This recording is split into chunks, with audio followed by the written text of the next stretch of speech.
দর্শক, আপনাদের সবাইকে আমন্ত্রণ জানাচ্ছি এনটিভির স্বাস্থ্য বিষয়ক নিয়মিত আয়োজন স্বাস্থ্য প্রতিদিন অনুষ্ঠানে। আপনাদের সাথে আছি আমি ডাক্তার সাদিয়া ফাতেমা কবির। দর্শক, আমরা যে বিষয়টি নিয়ে আলোচনা করব সেটি হলো নবজাতকের পরিচর্যা বা যত্ন। এই বিষয়ে আলোচনা করার জন্য আমাদের মাঝে উপস্থিত আছেন একজন বিশেষজ্ঞ চিকিৎসক। চলুন পরিচিত হই আমাদের আজকের অতিথির সাথে। অধ্যাপক ইশরাত জাহান লাবণী 1969 সালের নভেম্বরে চট্টগ্রাম জেলায় জন্মগ্রহণ করেন। তিনি 1993 সালে রংপুর মেডিকেল কলেজ থেকে এমবিবিএস ডিগ্রি অর্জন করেন। এরপর তিনি চিকিৎসা বিজ্ঞানে উচ্চতর এমডি ও এফসিপিএস ডিগ্রি লাভ করেন। বর্তমানে তিনি বাংলাদেশ স্পেশালাইজড হাসপাতালের নিউনেটোলজি অ্যান্ড পেডিয়াট্রিক্স ডিপার্টমেন্টের কনসালটেন্ট হিসেবে কর্মরত আছেন। ম্যাডাম, আপনাকে আমন্ত্রণ জানাচ্ছি আমাদের অনুষ্ঠানে। আপনাকে অনেক ধন্যবাদ। ম্যাডাম, আমাদের আজকের আলোচনার বিষয় যেহেতু নবজাতকের পরিচর্যা বা যত্ন, তো আমি শুরুতে একটু জানতে চাইবো যে সুস্থ নবজাতক বলতে আমরা আসলে কি বুঝি? সুস্থ নবজাতক বলতে আমরা বুঝি একটা বাচ্চা জন্মের সময় যদি ওজনটা 2.5 কেজি থেকে 4 কেজির মধ্যে হয়, একটা বাচ্চা মায়ের পেটে 37 সপ্তাহের বেশি থাকার পরে যদি সে ভূমিষ্ঠ হয় এবং 42 সপ্তাহের মধ্যে সে ভূমিষ্ঠ হয়। আচ্ছা, 37 থেকে 42 সপ্তাহ। কারণ 42 সপ্তাহের পরে যদি হয় এটাকে আমরা পোস্ট টার্ম বেবি বলি, এবং 37 সপ্তাহের আগে হলে এটাকে আমরা প্রি টার্ম বেবি বলি। আচ্ছা, একটা বাচ্চা জন্মের সাথে সাথে যদি স্বাভাবিক কান্নাকাটি করে এবং স্বাভাবিক শ্বাস প্রশ্বাস নেয়। স্বাভাবিক শ্বাস প্রশ্বাস বলতে আমরা বুঝি তার শ্বাস প্রশ্বাসটা 30 থেকে 60-এর মধ্যে হতে হবে। আচ্ছা, এবং কান্না করার সাথে সাথে বাচ্চার রংটা গোলাপি বর্ণ ধারণ করবে। আচ্ছা, বাচ্চার শরীরের তাপমাত্রা নরমাল থাকবে। আচ্ছা, এবং বাচ্চাটার কোনো জন্মগত ত্রুটি থাকবে না। আচ্ছা ম্যাডাম, এই তো গেল সুস্থ নবজাতকের বৈশিষ্ট্যগুলো আমরা জানলাম। একটু জানতে চাইবো যে এই যে আপনি বললেন যে জন্মের সময় কিছু ব্যাপার আপনি অলরেডি বলেছেন আমাদের যে এই এই জিনিসগুলো দেখতে হবে, আর একটু জানতে চাইবো যে জন্মের সময় আসলে ঠিক কি কি বিষয় লক্ষ্য রাখতে হবে, কি কি বিষয়গুলোর উপর জোর দিতে হবে? একটা বাচ্চা আসলে জন্মের আগে যেটা করতে হবে, ডেলিভারিটা একটা সেফ জায়গায় করতে হবে। সবচেয়ে ভালো হয় হসপিটালে যদি করা হয়। আচ্ছা, যদি সেটা না হয় তাইলে একটা পরিষ্কার পরিচ্ছন্ন পরিবেশে ডেলিভারিটার ব্যবস্থা করতে হবে। এবং ডেলিভারি অবশ্যই একজন স্কিল বার্থ অ্যাটেন্ডেন্ট এটা অ্যাটেন্ড করতে হবে। আচ্ছা, এবং সবসময় খেয়াল রাখতে হবে ডেলিভারির আগে কিছু জিনিস ঠিক আছে কিনা। তার মধ্যে বাচ্চার নাভি কাটার জন্য জীবাণুযুক্ত কোনো ব্লেড এবং জীবাণুমুক্ত কোনো সুতা, এগুলা আমাদেরকে রেডি রাখতে হবে। আচ্ছা, ঠিক আছে। এবং বাচ্চা জন্মের সাথে সাথে আমাদেরকে যেটা করতে হবে, একটা শুকনা একটু হালকা গরম কাপড় দিয়ে পুরো শরীরটাকে যত তাড়াতাড়ি সম্ভব মুছে ফেলতে হবে। আচ্ছা, এবং ওই কাপড়টা চেঞ্জ করে আরেকটা শুকনা কাপড় দিয়ে বাচ্চাটাকে মুড়িয়ে রাখতে হবে। তার পাশাপাশি আমাদেরকে দেখতে হবে যে বাচ্চা শ্বাস প্রশ্বাসটা নিচ্ছে কিনা, বাচ্চার শরীরের রংটা ঠিক আছে কিনা। আচ্ছা, এবং যত তাড়াতাড়ি সম্ভব বাচ্চাকে আমাদেরকে মায়ের দুধ খেতে দিতে হবে। আচ্ছা, এবং যেটা করা যাবে না সেটা হচ্ছে বাচ্চাকে হওয়ার সাথে সাথে গোসল দেওয়া যাবে না, চুলটা ন্যাড়া করে দেওয়া যাবে না, এবং তেল দিয়ে বাচ্চার শরীর পুরা মুছায়া পরিষ্কার করার কোনো দরকার নাই। আচ্ছা, কারণ বাচ্চা আসছেই একটা খুব স্টেরাইল একটা পরিবেশ থেকে আসছে। এটা অবশ্য অনেকেই বুঝতে পারে না। ম্যাডাম, আমি একটু জানতে চাইবো যে আপনি যে বললেন যে জন্মের সময়কার যে কথাগুলো, এরপরে জন্মের পরবর্তী সময়ে যেটা বললাম যে গোসলটা আসলে 2-3 দিন পরে দিলে সবচেয়ে ভালো হয়। কারণ যদি হয়ে দেয় অনেক সময় বাচ্চার নিউমোনিয়া হওয়ার সম্ভাবনা থাকে। আচ্ছা, আচ্ছা, আর 2-3 দিন পর থেকে এভরিডে বাচ্চাকে গোসল করাবে। বাচ্চাকে বুকের দুধ, যেটাকে আমরা বলি এক্সক্লুসিভ ব্রেস্ট ফিডিং, মানে কোনো চিনি, মধু, পানি কোনো কিছু দেওয়া যাবে না। আচ্ছা, সেটা জন্মের একদম শুরু থেকে, একদম শুরু আধা ঘন্টার মধ্যে দিলেই সবচেয়ে ভালো হয়। আচ্ছা, এবং বাচ্চাকে 1.5 মাস বয়সের মধ্যে টিকাগুলি দেওয়া শুরু করতে হবে। আচ্ছা, বাচ্চা জন্মের পরে প্রস্রাব পায়খানাটা করেছে কিনা এটা খেয়াল করতে হবে। আচ্ছা। আর ম্যাডাম, একটু জানতে চাইবো যে আমাদের যে বাচ্চা জন্ম হওয়ার পরে প্রতিদিন তার আসলে প্রস্রাব বা পায়খানা কতবার হচ্ছে বা কতবার স্বাভাবিক, কিভাবে আমরা এটা দেখব? একটা বাচ্চা যদি 24 ঘন্টায় 6 বার প্রস্রাব করে বুঝতে হবে যে সে দুধ পর্যাপ্ত পাচ্ছে, এটা ঠিক আছে। আচ্ছা। আর একটা বাচ্চা যারা বুকের দুধ খায় তারা বারে বারে পায়খানা করতে পারে, সেটা 10 বার 15 বারও করতে পারে। আচ্ছা, সেক্ষেত্রে ভয় পাওয়ার কোনো কারণ নেই। আচ্ছা ম্যাডাম, একটু জানতে চাইবো যে বাচ্চাদের যে নাভির যে একটা পরিচর্যার ব্যাপার থাকে, এটা মায়েরা কিভাবে করবে?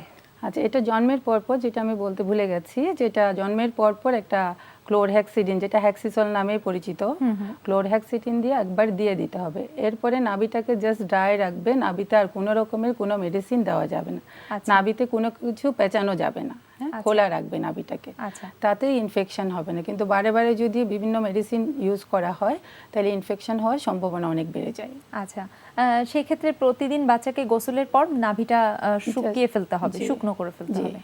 আচ্ছা ম্যাডাম, একটু জানতে চাইবো যে বাচ্চাদের যে খাদ্যাভ্যাস, যেটা মানে আপনি বলেছেন যে বুকের দুধই দিতে হবে, তো সেটা দৈনিক কতবার, বা সেটা দৈনিক কিভাবে? বুকের দুধ একদম মিনিমাম, যেটাকে আমরা বলি ডিমান্ড ফিডিং, বাচ্চা কাঁদলেই দিতে হবে, এবং আচ্ছা। রাতের বেলাও বুকের দুধটা দিতে হবে। আচ্ছা। ঠিক আছে।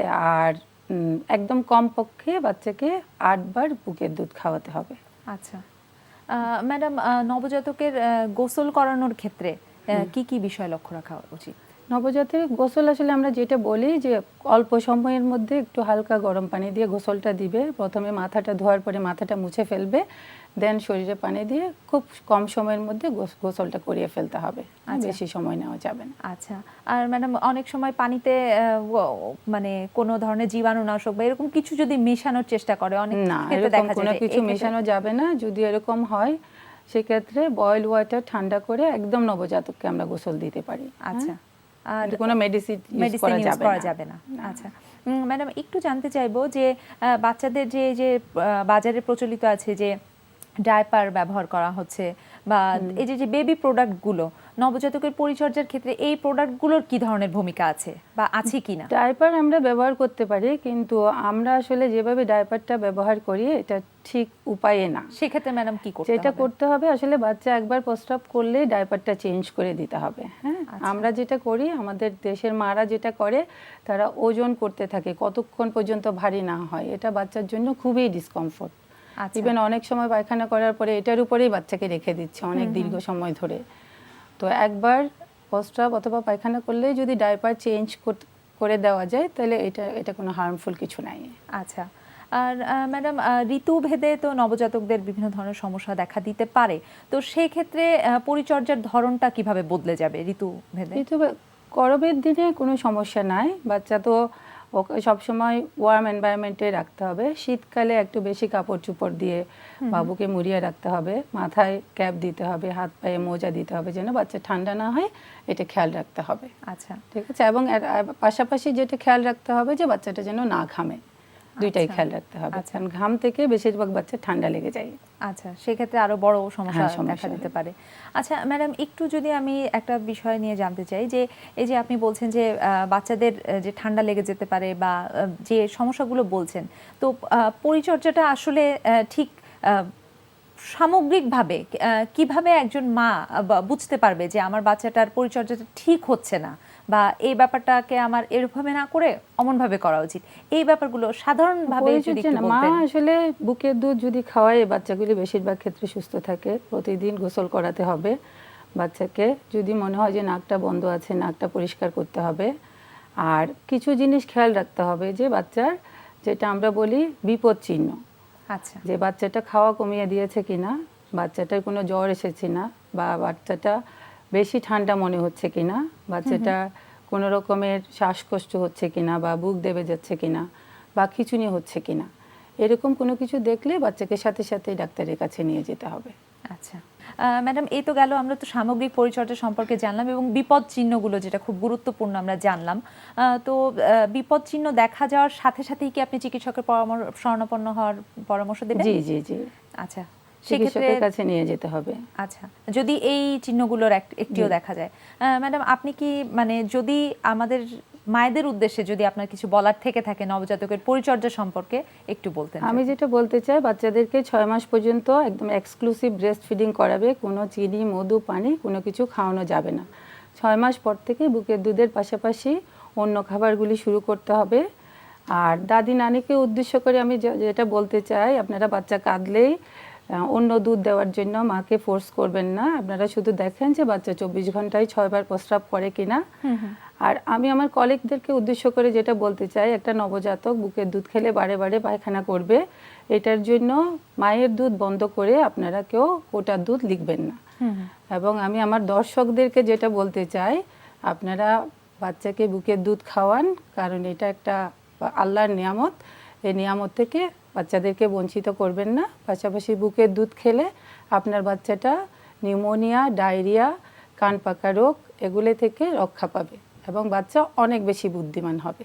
আচ্ছা ম্যাডাম, আপনাকে অসংখ্য ধন্যবাদ আমাদেরকে গুরুত্বপূর্ণ তথ্য জানানোর জন্য। আপনাকে অনেক ধন্যবাদ, এনটিভিকেও ধন্যবাদ। প্রিয় দর্শক, জেনে নিলাম নবজাতকের পরিচর্যা সম্পর্কিত বেশ কিছু গুরুত্বপূর্ণ তথ্য। আশা করি তথ্যগুলো আপনাদের উপকারে আসবে।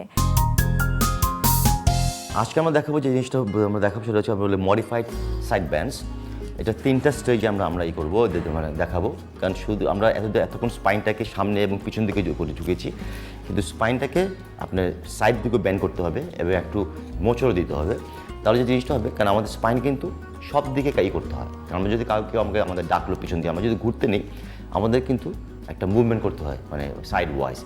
কারণ সাইড ওয়াইজ মুভমেন্ট অনেক বেশি কমন, কিন্তু আমরা দেখা যায় যে এই সাইড মুভমেন্টের কোনো এক্সারসাইজটা আমরা এক্সট্রা রেজিমেন্টে কিন্তু আমরা ইনক্লুড করি না। এই জন্য এটা খুবই জরুরি। এবং একই সাথে যে জিনিসটা করতে হবে, একটু মোচড় দিতে হবে। একটা জিনিস খেয়াল করবেন, যখন আমরা টাওয়ালে পানি ঢুকানোর মধ্যে যদি আমরা চাওয়ারটাকে মোচড় দিই, পানিটা বের হয়ে আসে। সেম থিং, যখন আমরা স্পাইনটাকে একটু মোচড়াবো, তখন কি স্পাইনে যত টেনশনগুলো থাকে, নেগেটিভ টেনশন, এগুলো সব আস্তে আস্তে কিন্তু বের হয়ে যায়। এই জন্য আমরা এই এক্সারসাইজটা মানে খুব প্রপারলি আমরা জিনিসটা করবো। এক্সারসাইজ রেজিমেন্ট ছাড়াও, কোনো সিকোয়েন্স ছাড়াও, ধর আপনি চলে গেলেন বিছানাতে, তখনও যদি এই মুভমেন্টটা করেন, আপনি দেখবেন যে আপনার অনেক টেনশন রিলিফ হয়ে যাবে থেকে, বডি থেকে এবং স্পাইন থেকে, এবং আপনি অনেক রিল্যাক্স ফিল করবেন। এখন দেখুন এক্সারসাইজ আমরা কীভাবে করছি। গো।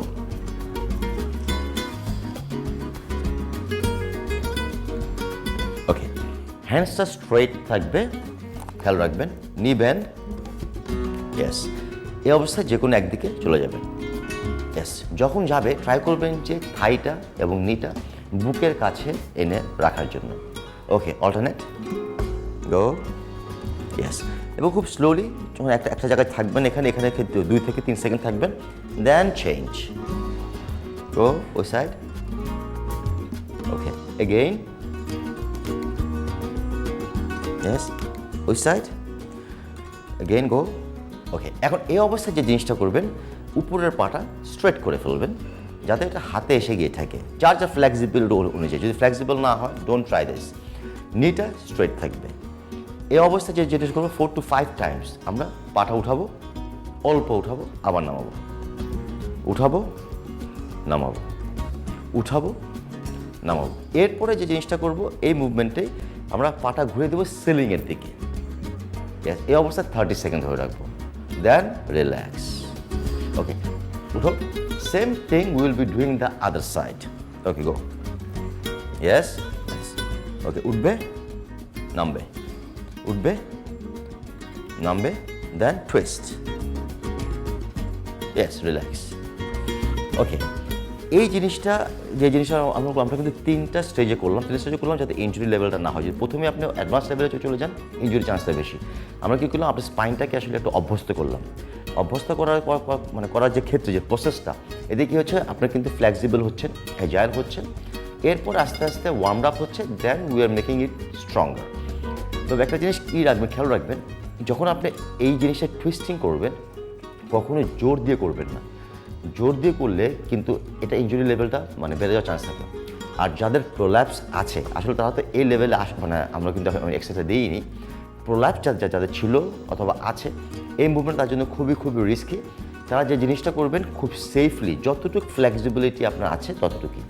আর যদি সিভিয়ার যদি প্রোল্যাপস, তাহলে এর আগে আমরা বলেছিলাম যাকে go to a doctor, have it treated, তারপরে পেইনটা রিলিফ করার জন্য we come to the regimen. প্রিয় দর্শক, ভুলবশত বিষাক্ত কোনো কিছু যদি হঠাৎ করে কেউ খেয়ে ফেলে, সেক্ষেত্রে চিকিৎসকের শরণাপন্ন হওয়ার পূর্বে কি করবেন, চলুন সে বিষয়ে জেনে নিই একজন চিকিৎসকের কাছ থেকে। হঠাৎ বিষাক্ত বা ক্ষতিকারক কিছু খেয়ে ফেললে কি করবেন, সে বিষয়ে তৎক্ষণাৎ সিদ্ধান্ত নেওয়াটা একটু কঠিনই হয়ে পড়ে। তো কেউ যদি ক্ষতিকারক বা বিষাক্ত কিছু খেয়ে ফেলে, তৎক্ষণাৎ ভাবতে হবে যে আপনি কি আদৌ ক্ষতিকারক বা বিষাক্ত কিছু খেয়েছেন কিনা এবং তা কত পরিমাণ খেয়েছেন।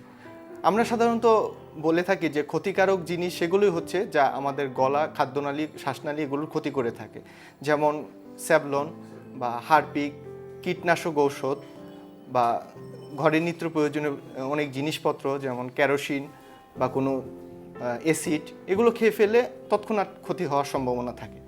তো ক্ষতিকারক কিছু খেয়ে ফেলেই যে ক্ষতি হবে তা নয়, তা আপনি ভাবতে হবে অল্প পরিমাণ খেয়েছেন না বেশি পরিমাণ খেয়েছেন। যদি অল্প পরিমাণ খেয়ে থাকেন সেক্ষেত্রে আপনার ক্ষতির পরিমাণ খুবই কম, এবং একদম অল্প খেলে সেক্ষেত্রে হয়তো বা তেমন কোনো ক্ষতির সম্ভাবনাই নেই। ক্ষতির সম্ভাবনা হচ্ছে বেশি পরিমাণ এবং অতি ঘনত্ব তরল পদার্থ, ক্ষতিকারক তরল পদার্থ খেয়ে থাকলে। যদি খেয়েই ফেলেন সেক্ষেত্রে আপনাকে প্রথমেই যা করতে হবে, আপনাকে নিজের চেষ্টায় মানে হচ্ছে মুখে আঙুল ঢুকিয়ে বমি করতে হবে, এবং যতবার সম্ভব বমি করতে হবে। আপনি যতটুকু পরিমাণ খেয়েছেন তার ম্যাক্সিমাম পোর্শনটা যত দ্রুত সম্ভব বের করে ফেলতে হবে।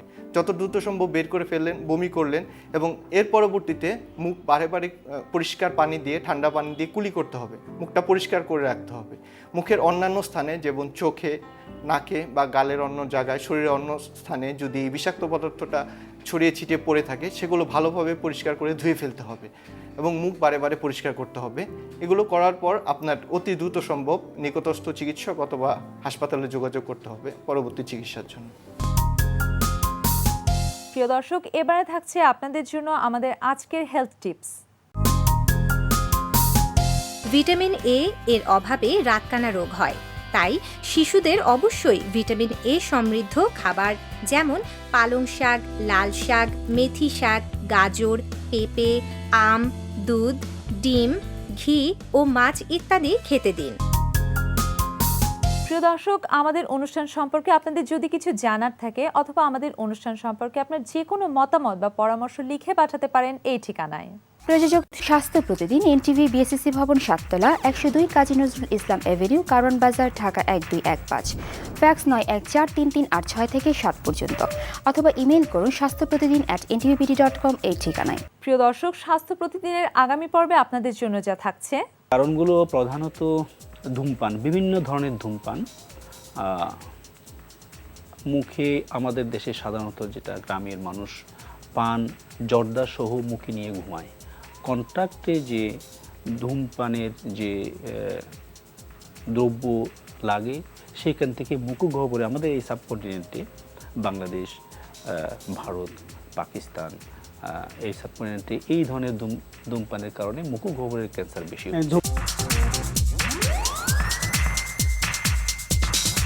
প্রিয় দর্শক, বিশ্বের যে কোনো প্রান্ত থেকে যে কোনো সময়ে আপনার প্রিয় স্বাস্থ্য প্রতিদিন অনুষ্ঠান দেখতে ভিজিট করুন আমাদের পূর্ণাঙ্গ ওয়েব পোর্টাল www.ntvbd.com। দর্শক, আজ এ পর্যন্তই। সবাই ভালো থাকুন, সুস্থ থাকুন, এনটিভির সাথেই থাকুন।